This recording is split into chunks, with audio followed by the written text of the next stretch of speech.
नमस्कार, games of गद्दी में आपका स्वागत है। आपके साथ मैं हूं जीनत सिद्दीकी। सबसे पहले बात यूपी में चल रही झूठ और सच की सियासत की करेंगे। बीजेपी और समाजवादी पार्टी दोनों पार्टियां एक दूसरे को झूठा करार दे रही हैं। मोर्चे पर अखिलेश यादव भी हैं और बीजेपी के कई बड़े नेता भी हैं।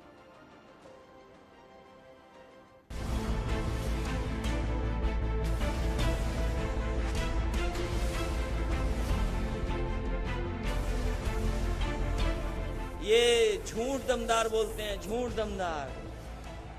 ये दमदार सरकार वाले नहीं हैं, ये दमदार झूठ बोलने वाले हैं। सियासी संग्राम में अखिलेश यादव के इस झूठ वाले वार पर बीजेपी ने पलटवार किया और जवाब सोशल मीडिया के जरिए दिया। बीजेपी ने ट्वीट किया, कहीं की ईंट कहीं का रोड़ा, एसपी प्रमुख ने कुनबा जोड़ा, नक्कालों से सावधान। शब्दों के जरिए अखिलेश यादव पर तंज कसने के साथ ही बीजेपी ने एक वीडियो भी ट्वीट किया जिसमें अखिलेश के गठबंधन को महाठगबंधन करार दिया।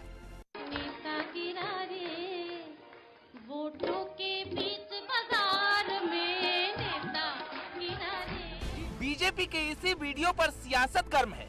समाजवादी पार्टी ने बीजेपी की ओर से जारी वीडियो में उठाए गए सवालों का जवाब अपने अंदाज में दिया और झूठ की परिभाषा भी समझाने की कोशिश की। वो कह रहे हैं ठगबंधन है।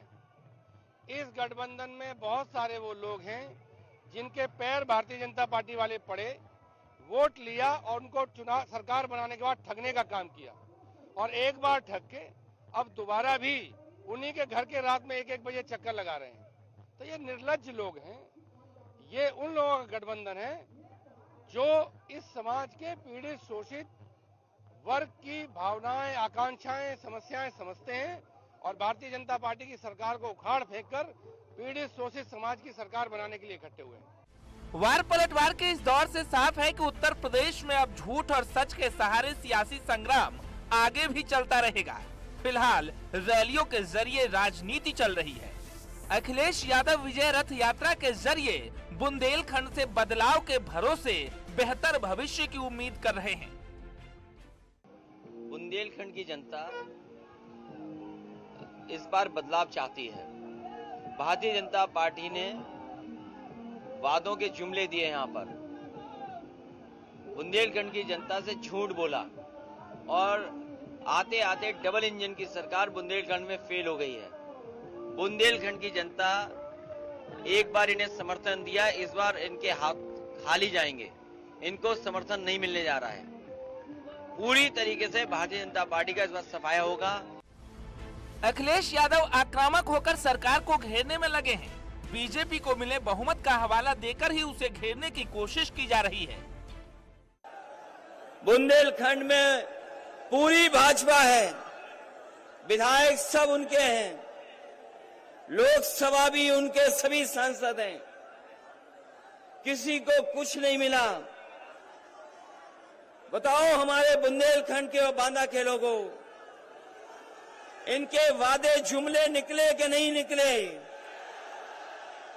इनकी बातें झूठी हैं कि नहीं हैं? अखिलेश यादव सवालों के जरिए सियासी संग्राम में आगे बढ़ने की कोशिश में हैं, तो बीजेपी उनकी सच्चाई बताने का दावा कर रही है। हम सब जानते हैं कि जब उत्तर प्रदेश राज्य में समाजवादी पार्टी की सरकार बनी 12 से 17 में, पूरे प्रदेश में अपराध चरम पर था। थानों पर समाजवादी पार्टी के गुंडे, माफिया, मवाली तत्व कब्जा करके बैठे थे। प्रदेश के लगभग 1550 थानों में अगर आप नजर डालेंगे विस्तृत रूप से तो लगभग 600 थानों में एक ही जात बिरादरी के लोग बैठे थे। यानी मैं कह सकता हूं केवल उस समय समाजवादी पार्टी के मुखिया की बिरादरी के लोग बैठे थे। चुनावी रण में जीत हासिल करने के लिए तमाम दल दम लगा रहे हैं। रैलियों के सहारे माहौल भी बनाया जा रहा है और सवाल भी उठाए जा रहे हैं। अब नौबत एक दूसरे को झूठा बताने की भी आ चुकी है। लेकिन झूठ कौन बोल रहा है और सच्चा कौन है, ये सब राज्य की जनता अपने वोट की ताकत से ही तय करेगी। लखनऊ से अनामिका सिंह के साथ अलाउद्दीन अयूब, न्यूज़ 18 बांदा।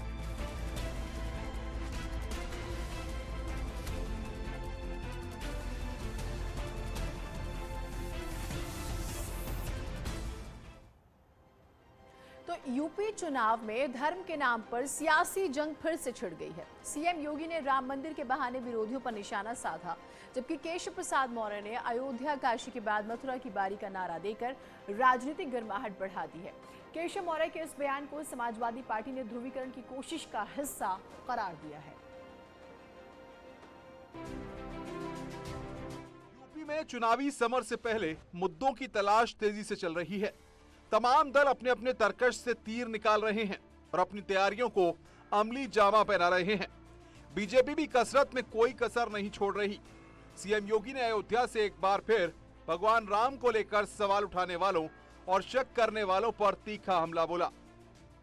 प्रधानमंत्री मोदी जी ने 5 अगस्त 2020 को अयोध्या में भगवान राम के भव्य मंदिर के निर्माण का शुभारंभ भी कर दिया है।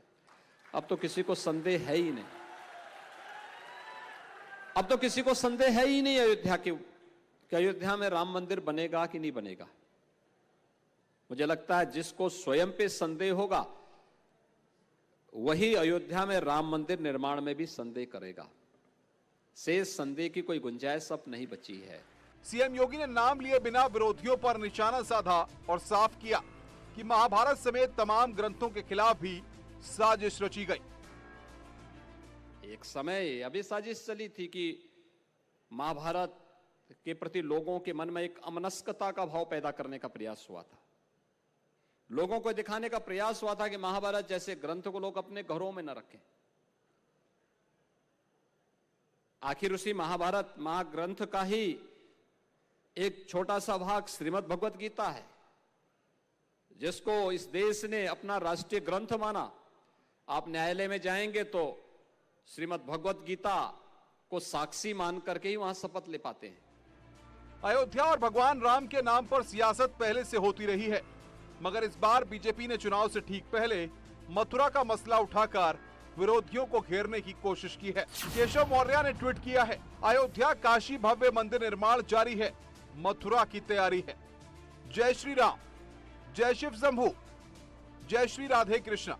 बीजेपी रणनीति के हिसाब से अपनी रणनीति तैयार कर रही है, तो विपक्ष की ओर से भी सवाल दागे जाने लगे हैं।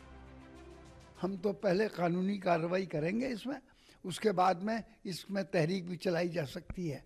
और मुसलमान बहुत परेशान हैं, मुसलमानों के साथ सरासर नाइंसाफ़ी हो रही है। हर भाई इलेक्शन आ गया है इनके सामने, ये इलेक्शन को जीतने के लिए मुद्दा बनाकर और वो करना चाहते हैं, सारे पोलराइजेशन करना चाहते हैं। चुनाव से पहले तमाम मुद्दों पर तकरार तीखी हो रही है, मगर सवाल इसी बात का है कि आखिर राम मंदिर को लेकर अब भी किसके मन में शक है और कौन साजिश का हिस्सा है। Bureau report, news 18।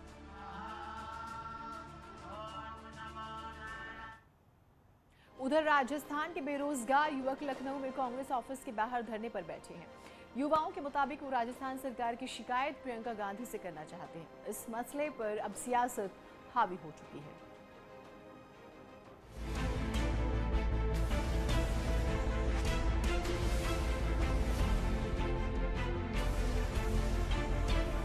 Priyanka Gandhi Uttar Pradesh में बेरोजगारी का मुद्दा जोर शोर से उठा रही हैं।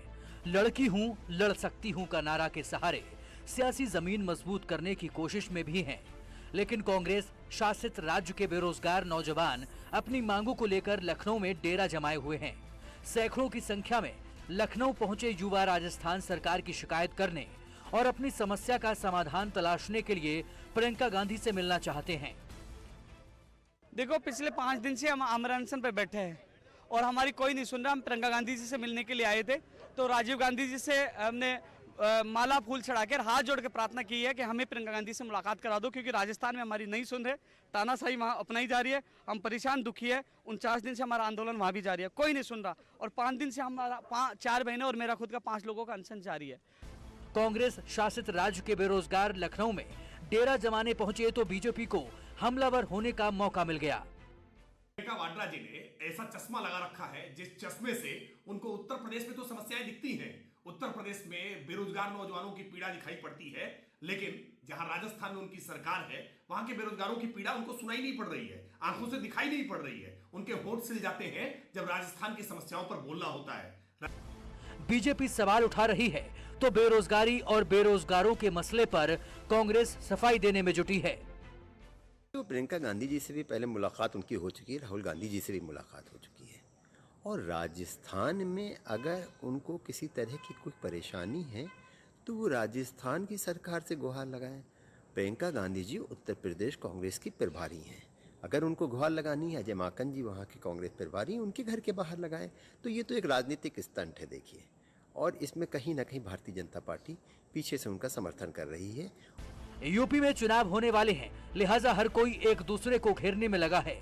अब देखना होगा कि यूपी में बेरोजगारी को मुद्दा बनाने वाली कांग्रेस क्या राजस्थान के बेरोजगारों की समस्या का समाधान निकाल पाएगी। Bureau report, news 18।